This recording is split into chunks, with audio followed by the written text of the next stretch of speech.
So hello everyone, my name is Danny Garrett with the Washington Department of Fish and Wildlife, and I'm here today to talk about some population changes we've observed to the population of walleye on Lake Roosevelt.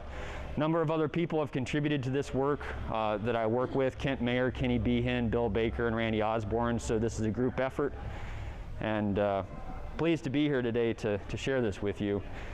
I have to acknowledge the Spokane tribe and the Colville tribe that helps us collect this data every year. We also work with them on collecting burbot data, sturgeon data, trout and kokanee data. So it's a big collaboration working on Lake Roosevelt. And we also have to recognize the warm water program that I'm a part of and the aging laboratory that ages all of the walleye that we collect. Before we get into the walleye, I want to just mention the program I work for. It's the Warm Water Fish Program. This started with the special legislation, Senate Bill 5951, which created our program to increase and enhance warm water fish while maintaining native fish protection. There's 8 biologists across the state.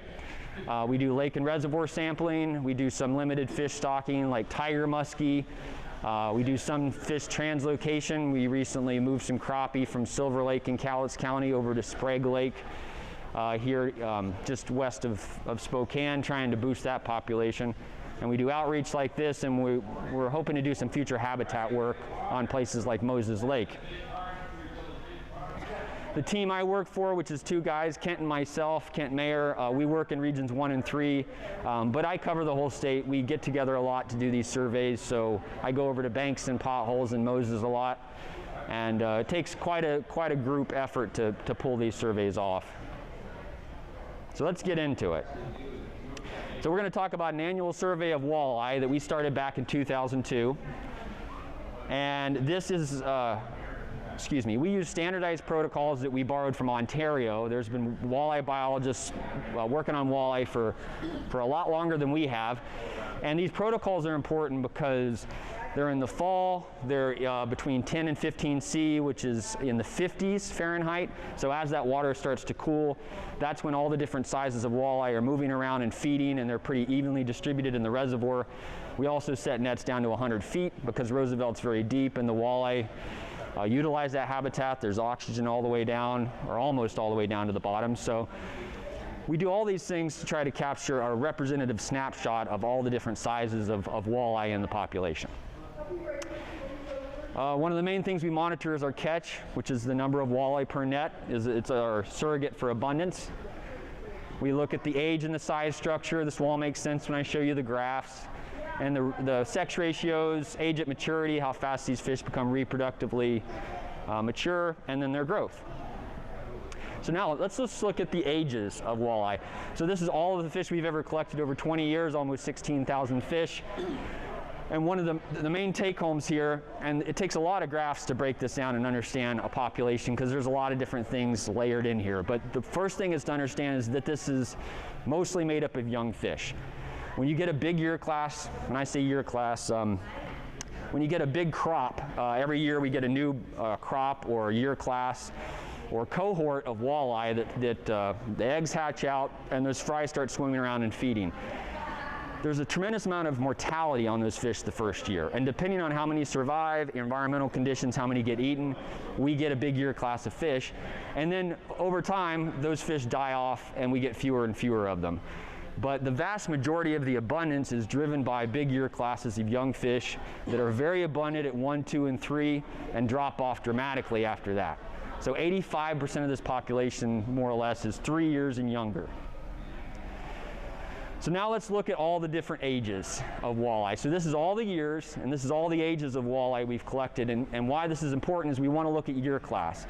We want to look at fish that are age 1 in 2002, and then they're 2 in 2003, and we can watch them move through the system. And I'm going to highlight the strong year classes.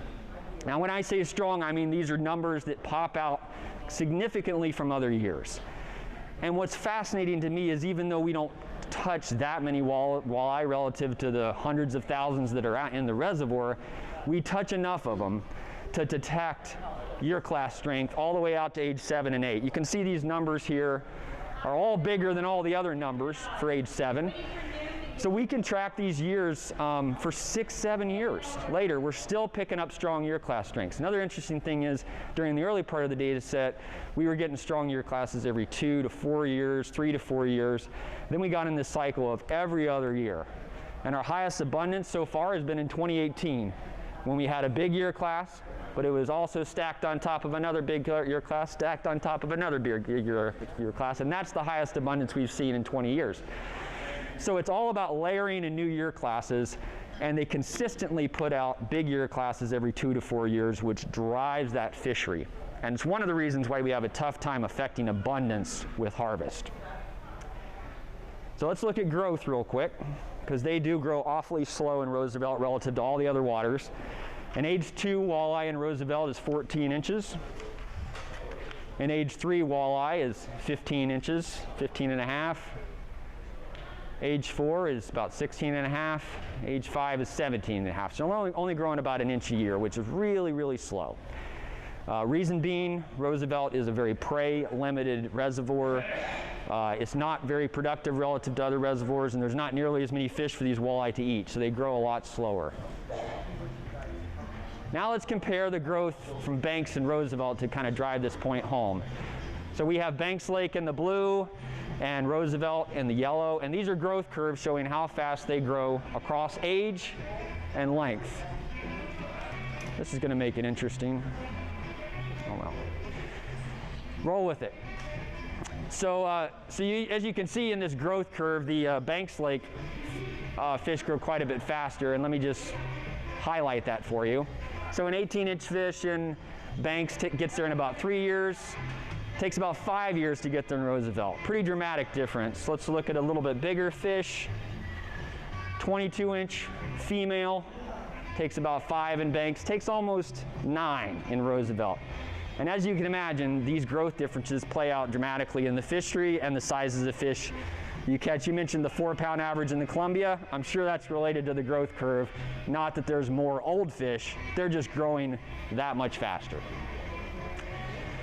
And this plays out in the size of fish. So this is the size of walleye in all of our reservoirs. This is what we sample. And Roosevelt's on the far left, Franklin Delano Roosevelt acronym there. And these are the 0 to 16-inch fish. Now let's look at the 16 to 20s. All of these other populations have much faster growth rates, and so they spit out 16 to 20-inch fish in 2, 3, 4 years, whereas again in Roosevelt they're taking so much longer. So these populations are structured fairly similarly with their age, but the growth curves again make for a dramatically different fishery in terms of the size of fish collected. The interesting thing is though, is even though Roosevelt has the little dinkers, they drive some of the best catch rates of all the reservoirs because we think it's because they're hungry. They're biters. They're hungry walleye a lot, whereas when you're fishing in mows and potholes, those fish a lot of times are full, satiated, they just ate a big meal, and it does make them harder to catch. And also bigger walleye, I do believe, are harder to catch because of the size of the prey items, the fact that they don't eat as often, and there's fewer of them. So, and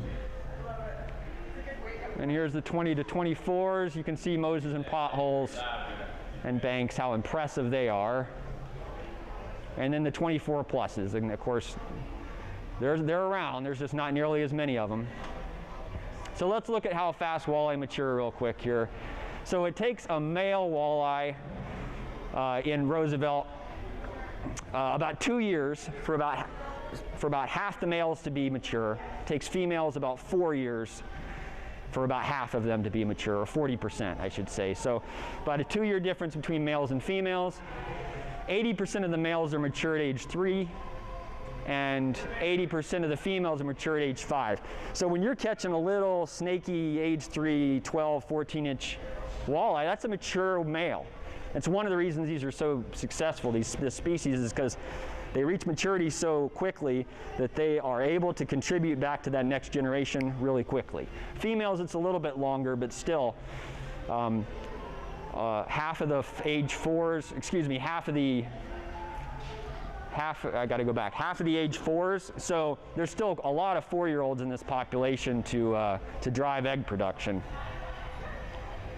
Okay, so let's That's the broad overview, some general characteristics about the population. Now let's do a deeper dive and talk about the regulations. And this is the regulation history in Roosevelt. And I'm not going to go through all this because it's a complicated history, but let me just say a few things. So in the 70s, 80s, and 90s, there was a lot of concern over overharvest and protecting these fish. They're the oldest walleye population. They've been around since the late 60s, early 70s. And they've always been extremely popular. So as people were harvesting these fish, and their growth rates were probably tremendous in the earlier years because there's lots of prey, so people were catching them like crazy, and so they started putting in all these protections in place. And this is probably one of the more restrictive regulations in 2002, which was a 1/18 inches. Again, designed to protect those older, bigger fish. In 2006, we had a little bit of a change where we made it our statewide regulation. This is the same as every other walleye water, where we protect fish over 22 with an 8-fish limit. And then in 2013 was the biggest change, where we took away the size restrictions. And this was on the heels of research showing that walleye are very abundant. They were eating quite a bit of kokanee that were being released as a hatchery program. They do eat red band rainbow trout, and so there was increasing concern over their abundance. So the goal was set that, hey, let's try to decrease their abundance a little bit and get control of them a little bit. And so they opened up harvest in 2013. We wanted to look at the data and see two things. How is abundance changing over time, which I've kind of already alluded to, and then how is quality changing over time, and do these regulations make any difference? So let's look at the catch. This is the abundance of all the walleye we collect. A couple things to take away here, because it does just bounce around, right? It's just up and down. I would say that this is a very stable population because you never see a weak year class. This population never bottoms out. We never see a bad year or a missing year class. We see peaks and valleys, and that's largely driven by the year class strength chart that I showed. These peaks are when you get multiple year classes and you get a big year class and you get a spike in abundance. So it's relatively stable. The biggest year classes have been recently in 2018, so we are not seeing a decrease in abundance.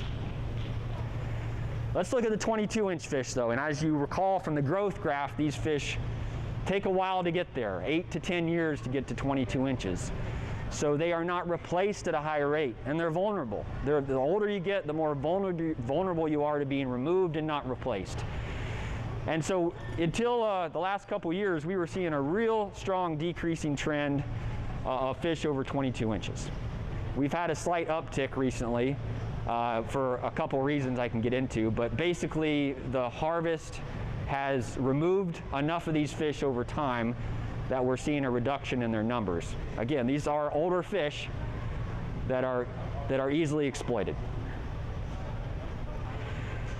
So this is the regulation periods across the top, and again, this is the catch rate of fish over 22, and we see this drop in this latest time period. I do want to make the point though that it's only 2% of our sample, and while it was 4%, and we've seen a 52% drop in the fish over 22 inches, it never was a big part of the sample. So I guess what I'm saying is, back in 2002, there wasn't a lot of these fish around either. So it doesn't mean they're not worthy of protection, it just means that this hasn't been a dramatic change to this population. So now let's look at what we sample versus what is harvested, and this will start to make a little more sense. These are lengths of walleye. Here's the 16 to 22s. We always use millimeters, which is confusing in science for the English system. And here's your bell curve showing the different sizes of walleye. Now let's look at harvest, and you're going to see a shift here. This is what people remove every year when they go harvesting fish. So you can see there's quite a bit of high grading that goes on. I know I like to keep a 16 to 22 inch walleye, particularly 16, 18. That's a really nice size to eat. And so you see anglers keeping those in a higher proportion than they are available.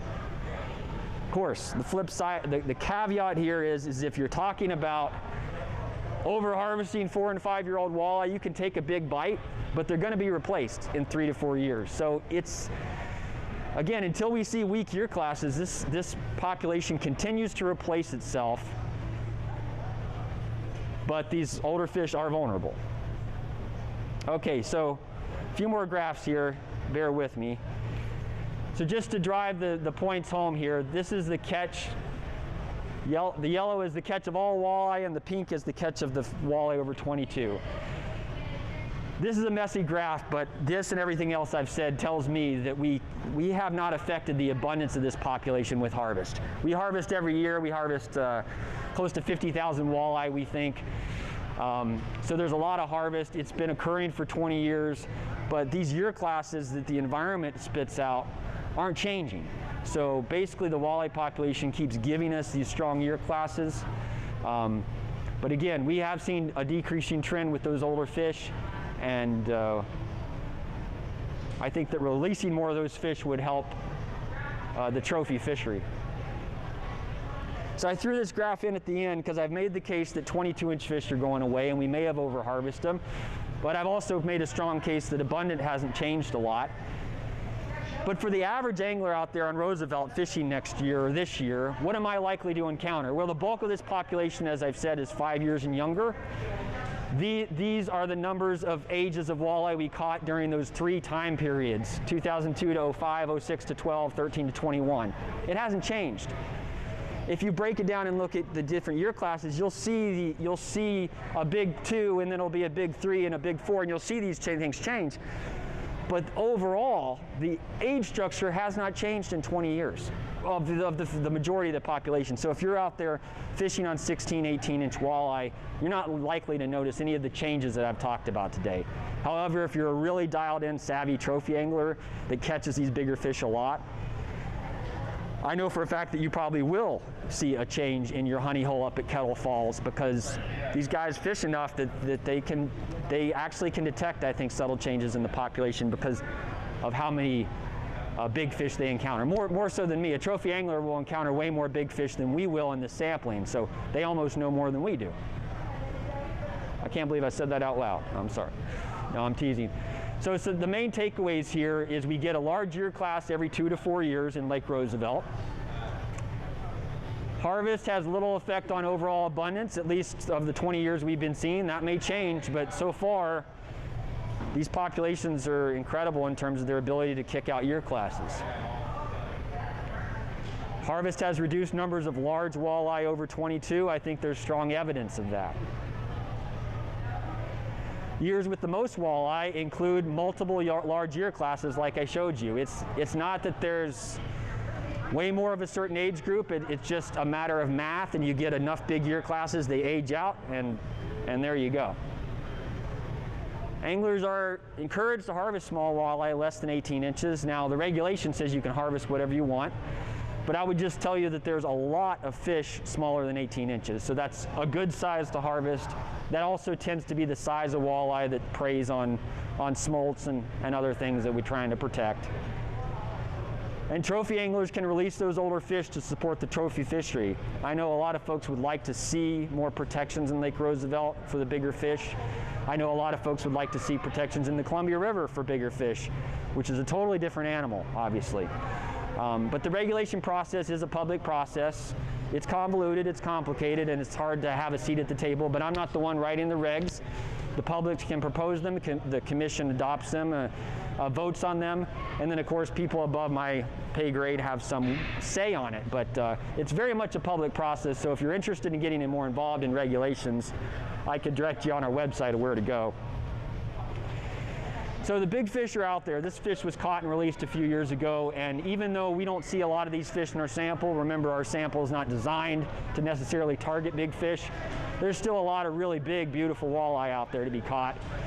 A lot of old walleye still in the system. You saw that, we catch walleye 10, 15 years old, so there's a lot of cool fish out there to catch. There's also a lot of other fish out there in Lake Roosevelt. Now this is the invasive species, the northern pike, that we're suppressing right now, and they're kind of off to their side in terms of management. Some other cool things like lake whitefish is a native species, or excuse me, not a native species. Mountain whitefish are native. Lake whitefish aren't native, but they are a pretty incredible fish in Lake Roosevelt. That fish is about 3 pounds over the state record. We released it. So there's plenty of state records in Lake Roosevelt if you want to go out there and fish for lake whitefish with some shrimp. This is our wild red band rainbow with the adipose fin. Of course, we have a big net pin program in Roosevelt. They release hundreds of thousands of clipped adipose clipped rainbows.